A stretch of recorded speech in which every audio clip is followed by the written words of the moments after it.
24 दिसंबर 1971 Peru के Lima शहर से लांसा एयरलाइंस का फ्लाइट नंबर 508 92 यात्रियों के साथ उड़ान भरती है। ये फ्लाइट 10,000 फीट की ऊंचाई पर उड़ रही थी। सब लोग आराम से बैठे हुए थे, किसी को पता नहीं था ये उनका आखिरी दिन है। अचानक मौसम खराब होने के कारण प्लेन पर बिजली गिरता है और एक बड़ा धमाका होता है। प्लेन दो भागों में बढ़ जाता है। उस प्लेन में बैठी 17 साल की एक लड़की अपने सीट के साथ नीचे गिरने लगती है।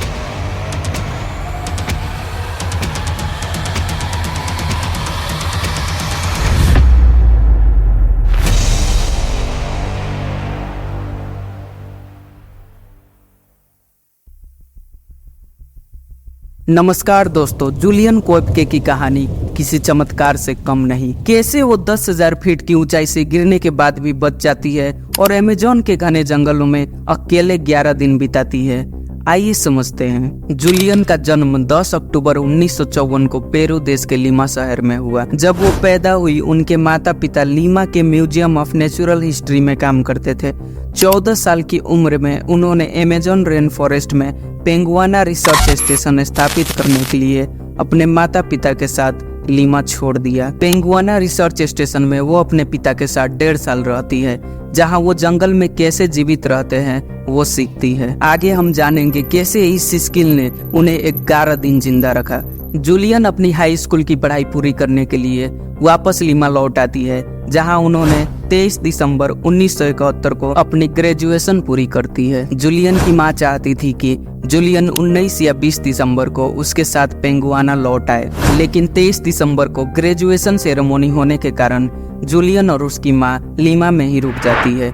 अगले दिन 24 दिसंबर क्रिसमस से ठीक एक दिन पहले दोनों पेंगुआना जाने के लिए एयरपोर्ट चले जाते हैं। जब वो लोग एयरपोर्ट पहुंचते हैं तो लांसा एयरलाइंस को छोड़कर सारे फ्लाइट बुक थे, क्योंकि अगले दिन क्रिसमस थी तो सब लोग घर जाने के लिए उत्साह थे। जूलियाना के पिता ने लांसा एयरलाइंस की फ्लाइट को ना पकड़ने की सलाह दी, क्योंकि इससे पहले 27 अप्रैल 1966 को लांसा का फ्लाइट नंबर 501 डोंग्स में एक पहाड़ से टकरा गया, जिसमें 49 लोग मारे गए थे। लेकिन फ्लाइट बुक हो चुकी थी और अगले दिन पहुंचना जरूरी था, तो दोनों लांसा के फ्लाइट नंबर 508 में बैठ जाते हैं। प्लेन उड़ान भरती है। सब लोग आराम से बैठे हुए थे और सब लोग खुश थे, क्योंकि सारे लोग क्रिसमस मनाने अपने घर जा रहे थे।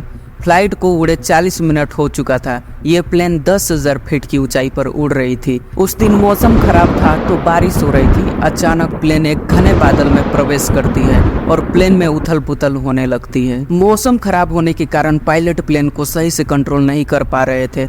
सब लोग डर से चिल्लाने लगते हैं। तभी उस प्लेन पर एक बिजली गिरता है और प्लेन टुकड़ों में बढ़ जाता है। जूलियन अपने सीट के साथ 10,000 फीट की ऊंचाई से नीचे गिरने लगती है।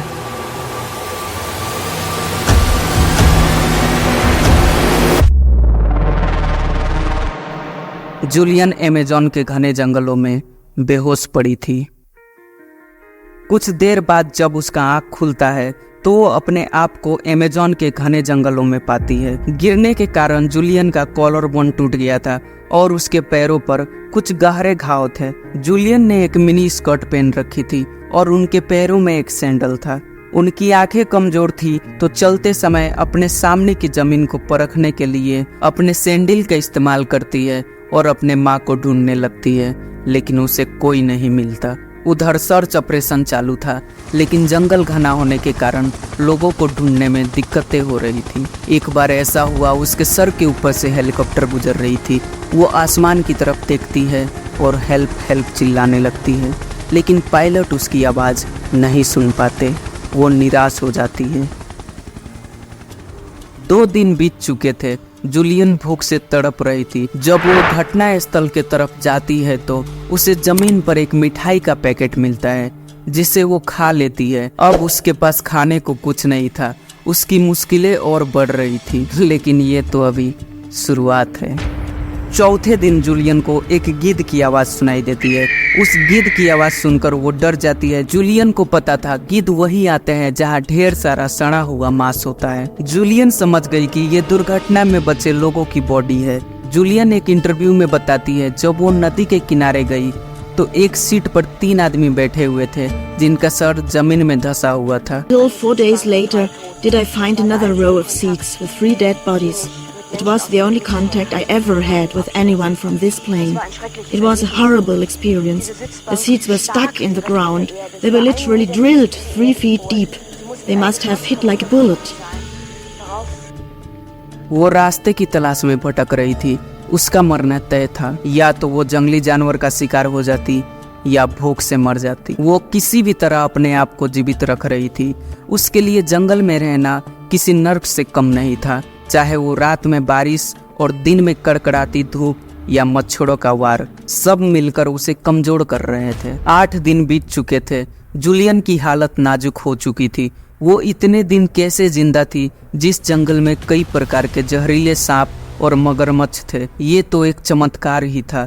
लेकिन ऐसा माना जाता है जूलियन ने पेंगुआना रिसर्च स्टेशन में 1.5 साल जो अपने माँ बाप के साथ गुजारती है, वहाँ जंगल में कैसे जीवित रहा जाता है वो स्किल सीखती है। शायद उसके बदौलत ही वो जिंदा रह पाई। उसके शरीर में चोट से जितने भी घाव हुए थे उसमें कीड़े पड़ चुके थे। जब वो नदी के रास्ते आगे बढ़ रही थी तब उसे एक छोटा सा रास्ता दिखता है जहाँ टाड़ के पत्तों से बनी एक छत वाली झोपड़ी, एक आउटबोर्ड और 1 लीटर गैसोलीन दिखता है। जूलियन के दाहिने हाथ पर घाव था जिसमें कीड़े लगे हुए थे। उसे याद आया हमारे कुत्ते को भी घाव हुआ था तो पिता ने उसमें केरोसिन डाला था तो सारे कीड़े बाहर आ गए। वो अपने घाव के ऊपर गैसोलीन को डाल लेती है और सारे कीड़े बाहर आ जाते हैं। गैसोलीन एक प्रकार का ईंधन है जिसका उपयोग छोटे प्रकार के बोट, पंपी सेट और गाड़ी के मोटरों में की जाती है। अंधेरा हो चुका था और घाव का दर्द भी ज्यादा था तो वो रात वहीं गुजारती है।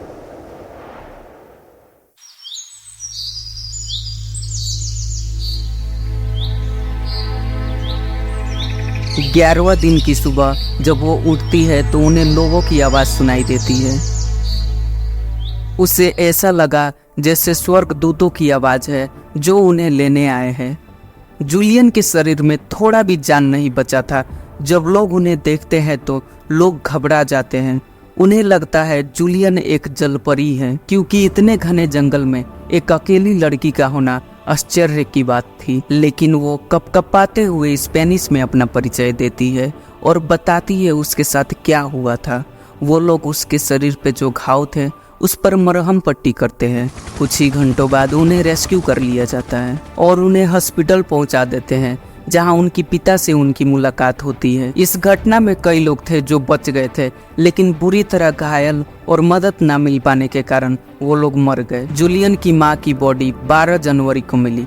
जूलियन का मानना था उसकी मां इस घटना में बच गई थी, लेकिन ज्यादा जख्मी होने के कारण वो ज्यादा दिन जिंदा नहीं रह पाई। उस घटना के बाद जूलियन अपने माता पिता के मूल जर्मनी लौट आई, जहां वो अपनी शारीरिक चोट से पूरी तरह ठीक हो गई। जूलियन का असंभावित बचना बहुत अटकलों का विषय रहा है। विशेषज्ञों का कहना है जब वो गिर रही थी और जिस सीट पे वो बैठी हुई थी उस सीट ने पैराशूट के रूप में काम किया, जिसने गिरने की रफ्तार को धीमा कर दिया। आज जूलियन मुनीच में बेवेरियन स्टेट कलेक्शन ऑफ जूलॉजी में लाइब्रेरियन के रूप में काम कर रही है।